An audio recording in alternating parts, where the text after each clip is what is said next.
ಸುಮಾರು 10 ವರ್ಷದ ಹಿಂದೆ ಬೆಳೆಯುವಾಗ ಖರ್ಚು ತುಂಬ ಬರೋದು ಸರ್. ಖರ್ಚಿಗಿಂತನೂ ಸ್ವಲ್ಪ ಹೆಚ್ಚಿನದಾಗಿ ರಾಸಾಯನಿಕ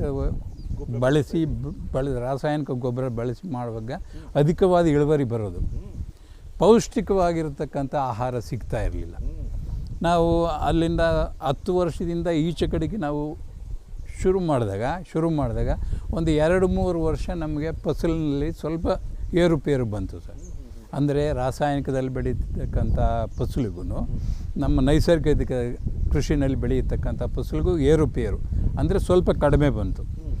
3 ವರ್ಷ 4 ವರ್ಷ ಮಾಡ್ಕೊಂಡಿದ್ದಾದಮೇಲಿಂದ ಸ್ವಲ್ಪ ಆಟೋಮೆಟಿಕ್ಕಾಗಿ ರೈಸ್ ಆಗ್ತಾ ಹೋಯಿತು.